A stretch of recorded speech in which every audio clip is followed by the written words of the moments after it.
It is the front page special Saturday Town Hall edition. I'm Dominique DiPrima, and this is being brought to you by the City of Los Angeles, Community Build, Council Member Herb Wesson, and the Independent Professionals Association at indiework.org.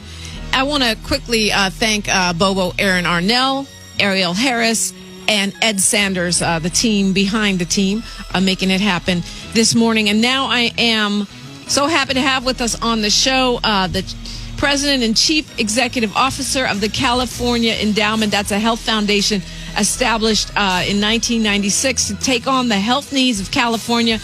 And prior to that, he was Director of Health and Human Services for the County of San Diego and Commissioner of Public Health for the City of Philadelphia. A true pioneer, Dr. Robert K. Ross, M.D. Good morning. Good morning to you, Dominique. Can you hear me okay? I hear you great. You sound like you're not socially distant from me, even though you are. Good to hear your voice. Good to hear yours as well. It's great to have you on. And I know, with your work at the California Endowment, you support people and organizations and projects that support the health of Californians. But one of the reasons I introduced you as a pioneer is because the way that you have shaped that and the things that you have taken under the umbrella of what impacts our health are pretty innovative, I think. Yeah, thank you so much, Dominique. Appreciate that. I'm going to try and weave together a couple of thoughts that we heard from Herb Wesson about the city's response and that fabulous interview with our terrific Surgeon General, Nadine Burke-Harris. This is going to be the United States Surgeon General one day. She's just such a great asset for our communities. Yeah, at our foundation, we've been focusing on issues of place and community and health for a long time. We're at the end of a 10-year structural deficits in pandemic preparedness and public health preparedness, in health for all and health inclusion, in economic inclusion, economic fragility. This has been an object lesson in how the health and well-being of our communities are structurally determined, as you heard from Surgeon General Burke-Harris. And, those were man-made structural inequities and inequalities driven by racism. If they were man-made and structurally developed, they can be undeveloped, they can be undone, they can be unhinged. And we can hopefully come out of this thinking about a new health system that is inclusive and protective of all, and a new economic strategy for this nation that is far more inclusive than so many vulnerable and so many fragile that are slipping through the cracks right now. Right, and that's a great vision because it seems like a pretty, horrifying time. And if there's a reset that can happen that moves us towards more equity in healthcare, that would be a good thing to come out of a really terrible situation. Yeah, we've got to take advantage of the moment. And we know a lot of folks are hurting, like today, right now. Folks do not have enough to eat and are not getting the health services and testing they need. But we can't forget about using this as an opportunity to leverage real structural, meaningful changes. We need to come out of this crisis with a community and political imperative on health for all, a fully inclusive health coverage system. That Obamacare got started, wasn't able to finish the task, but we need to build from that. We need an economic, inclusive strategy, one that is not built on individualistic, I got mine, I'm not worried about you getting yours, that the white male power infrastructure has had over this country for so many centuries, but one that thinks about, as Herb Wesson mentioned, a job for all and a livable wage for all. So we need to come out of this thinking about new ways of reimagining our economic system as well, so that it's more inclusive. So if we don't move on the health front and real meaningful systemic changes, and we don't move on the economic inclusion front with meaningful structural changes there, we're just going to be back here on this radio show 10 years from now talking about something else that's hitting our communities hard and disproportionately. I want to bring in another voice. She's a professor and former chair of Pan-African Studies at Cal State, LA. She's also a lead organizer with Black Lives Matter Los Angeles. Dr. Melina Abdullah, welcome. Thanks so much for having me, Sister Dominique. Thanks for giving up your Saturday to all. So one of the things that you have pointed out to me in our conversation is a coalition of nonprofits and community organizations that are have put together a list of concrete demands coming out of this COVID crisis specifically. Yes, and I absolutely want to underscore everything Dr. Ross lifted up. I want to thank Councilmember Wesson for being the first elected official to support the demands. More than 50 Black leaders from different organizations ranging from Democratic clubs to the Southern Christian Leadership Conference to some of our churches to Muslim ARC to Black Lives Matter and LA Can developed a set of 55 demands that speak to both the immediate needs and the long-term needs of the Black community. And so one of the things that Dr. Ross was speaking about is the underlying conditions that make the disproportionality so stark between the Black community and everyone else really are rooted in racism, are rooted in white supremacy. So when we talk about rates of diabetes, what's the connection between rates of diabetes and food deserts? When we talk about hypertension, what's the relationship between hypertension and the ongoing stress of white supremacy, where there's many recent studies that point to it. When we talk about asthma, we can't talk about rates of asthma in Black communities without talking about environmental racism and the degradation of the air and the water and the planet and how that settles upon Black communities in particular. And so 55 demands were developed that speak to immediate needs like we need testing availability in Black communities, and we also need to think about the history of medical racism in Black communities, so we don't want any forced vaccinations and forced testing, right? We need to think about things like how do we create safe communities without over-policing them. And so those demands can be viewed at tinyurl.com/BlackLADemands, tinyurl.com/BlackLADemands. And now we're at the step of trying to make sure that we implement them, because as this country spends trillions of dollars around COVID-19, resources to Black community don't mirror the impact of COVID-19 on Black communities. All right, 9:09 in the morning. It's a lot to take in. We already have a lot of people on the phone that would like to talk to you. And I want to just quickly, before we turn to the phones, want to ask Dr. Ross and also Dr. Abdullah to reflect a little bit on this idea of the disproportionate impact and why. Because, you know, I'm hearing a lot of blaming of us. Oh, well, we're not social distancing. And, you know, some people just think we're cursed, you know.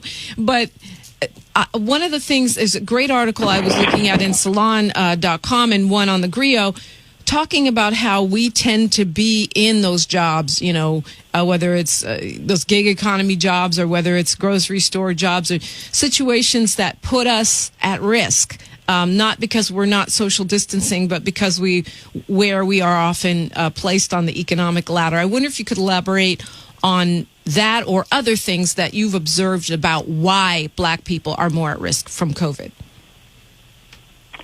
Sure. Well, yeah, I think so. Again, it's important for us to keep in mind that these disparities, these savage inequities that face our community are structural. They are manufactured. It's not bad luck. It's not bad behavior. It's not that we're cursed.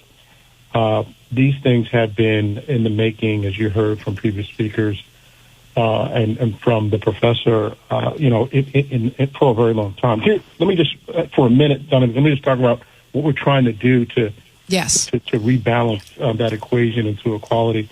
What we've learned from our 10 years has been $1 billion statewide Building Healthy Communities initiative is a very simple lesson, and that is power, voice, activism, advocacy, and organizing.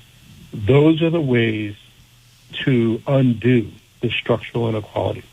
Supporting organizations with the great work, of course, of Black Lives Matter, but Youth Justice Coalition and Children's Defense Fund, Dignity and Power Now, A New Way of Life, Community Coalition, Brotherhood Crusade. These are the folks working on the front lines of these inequities, but they're also working to bring systems change, systematic change, so that we stop incarcerating our young people of color, that we make sure that folks that go to jail are in jail because they absolutely have to be in jail and not because they didn't get the health services and mental health support that they need. So these are the kinds of folks that we support that are on the front lines of this battle. And our view is we continue to support, and for the next 10 years, I think we need to support them even more assertively than we have been. But we need structural, power-driven changes in funding formulas, in money, in how resources are allocated, in who's included and who's not, who's left in and who's not. How does Ruth Chris and Harvard get money from the federal stimulus package, millions and millions of dollars, but small business and nonprofits can't get those dollars working in South LA? That's outrageous. And so the only way that we're going to fix that is through investing in organizations who do power building. And I don't need, and Professor Abdullah doesn't need that lecture from me. Black Lives Matter has been doing that. And Dr. Abdullah, I love that Dr. Ross pivoted to solutions. I wonder if you want to comment on solutions, but also the why. Sure. So I want to, thank you for the encouragement around pushing structural changes. And, that's absolutely something that we have to do. We have to push structural changes. We also need to recognize that when people kind of blame Black people for our own oppression, one, that's nothing new, that's an approach that white supremacy has always taken, to blame oppressed people for their own oppression rather than looking at the structures that oppress us. But I also want to point to the data around COVID-19. While there is some modest disproportionality in terms of the rate of contraction, the greatest disproportionality is in the rate of death. And so that has nothing to do with individual behaviors. That has everything to do with these systems and institutions that were deliberately designed to produce these outcomes. So the rate of Black death, everyone is pointing to underlying conditions, and underlying conditions begin with racism and white supremacy. I also want to lift up the conditions that do create those more modest disproportionalities in terms of contraction, as Dr. Ross was pointing to, the over-policing, the over-incarceration of Black people, the treatment of mental health crisis as crimes. We can just think about just recently, Brother Stephen Taylor up in the Bay Area, who was shot by police for being in the midst of mental health crises. This is the standard treatment of Black people, and that feeds all of these forms of racism, which are intertwined. One of the things that we say in the Black LA demands is that there are interlocking economic, political, and social injustices that collide with long-standing patterns of medical racism to make COVID-19 a Black issue that demands a response specific to the needs of the Black community. And so that was the intent behind developing these demands, and recognizing that Black people have the solutions to our oppression. We're not the creators of our oppression, but we have the solutions to it. Well, I just want to make sure we have time to get to phone calls. 520-KJLH, 520-5554. Let's go to Michael from Los Angeles. Thank you for your patience, Michael. Michael, are you there? Dominique. Hi. Thanks for taking my call, Dominique. I appreciate that. And I want to thank you for that virtual hug you gave me earlier in the week. That made my day. I was floating around here all day long behind that. You made an old man's day. But let's get to business here. Really appreciate your people that are talking. They really are getting to the point now. It seems like we've been bouncing around the points, but you know, it is a racial thing. It's like genocide here. You know, like you don't have to be a rocket scientist to figure out when you deny seniors and people of color or homeless people the inspection. I mean you know, for Testing. a month they weren't being treated. You know. So, Michael, what's your question for Dr. Ross or Dr. Abdullah or both? After this, I mean, what are we going to have to do to get together and start demanding these things instead of just sitting on our hands?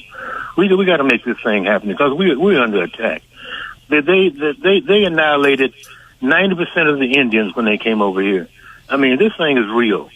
You know, Hitler annihilated people, and we still. Okay, you know, let's allow the panel to respond. You've said a lot of things that a lot of people are probably thinking, Michael.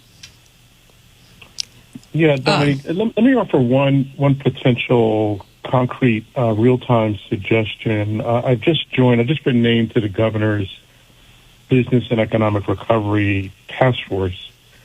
That's going to be chaired by Tom Steyer.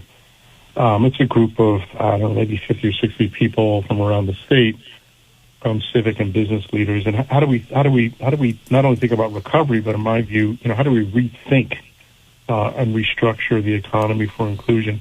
And so I would just offer to you and KJLH as a member of that body, and there are other responsible folks of color and African Americans on that commission, on that task force.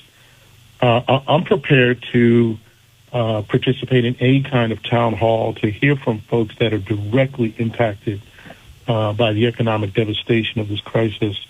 And what ideas and thoughts and suggestions do you have for the governor for rethinking how our economy is structured? How do we make sure that it's fully inclusive? So I just throw that out there as an offer and a suggestion. And certainly at the California Endowment, we'd be willing to participate in opening up avenues of community input and community voice and community wisdom into what goes into that report. I love that. That's a great idea. Dr. Abdullah, you want to respond to what Michael said? Sure, and I'd love to partner with Dr. Ross on pulling something like that together. We definitely have lots of questions and lots of suggestions for how we speak to what Black folks are experiencing.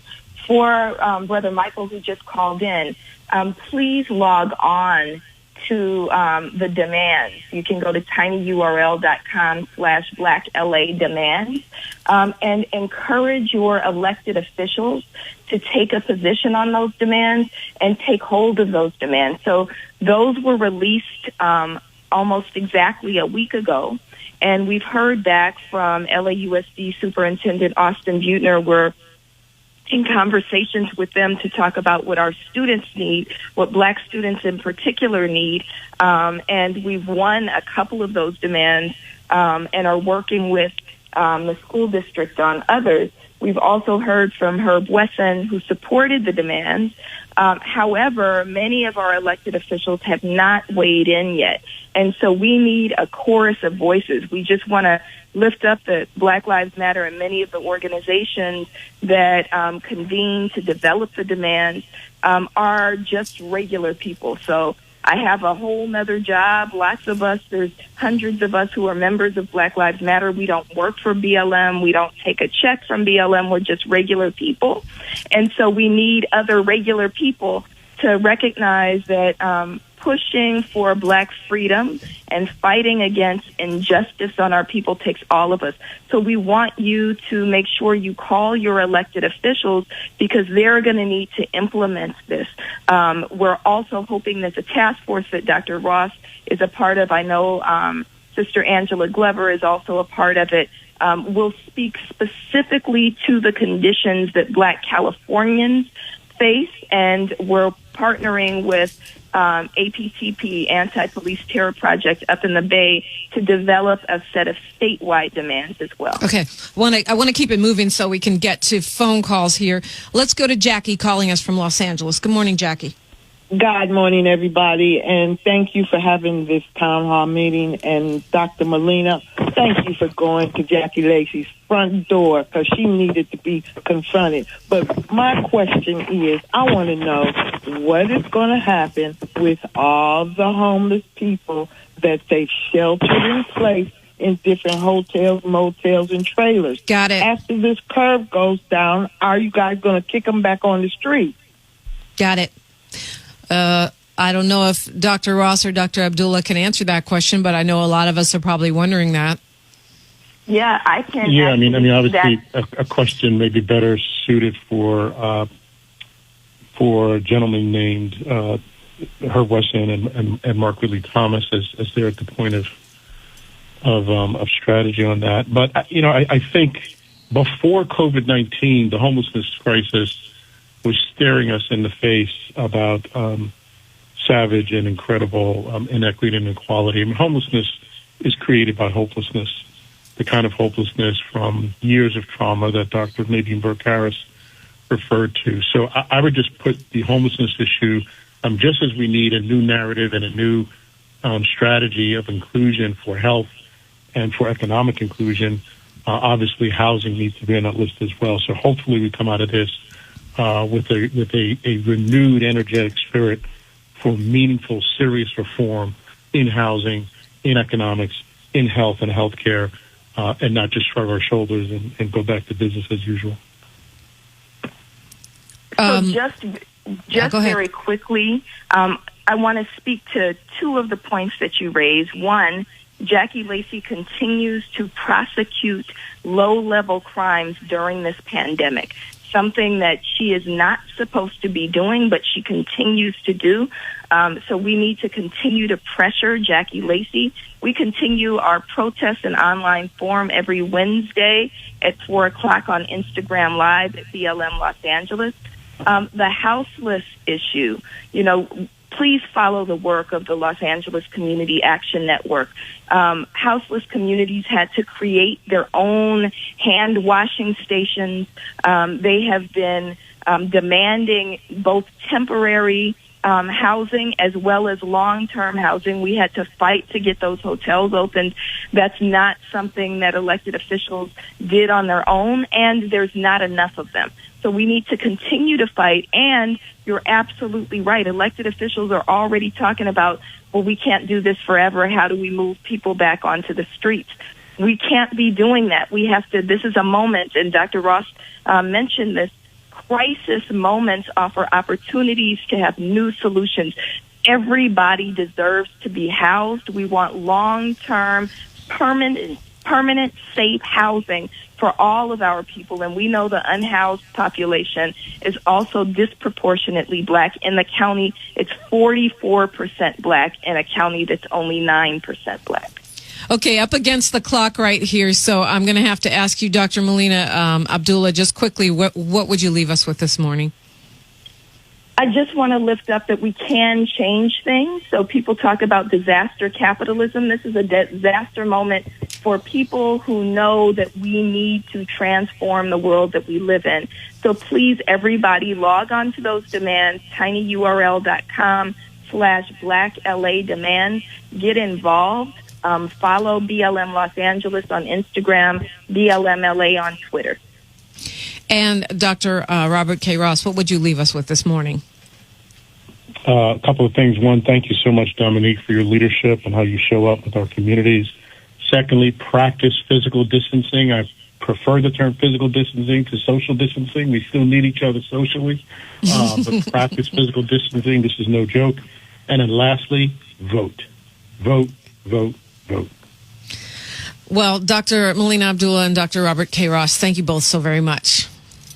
Thank you so much. We're taking your phone calls all the way up till 10 o'clock. It's the Front Page Saturday Town Hall Edition, Radio Free 102.3 KJLH.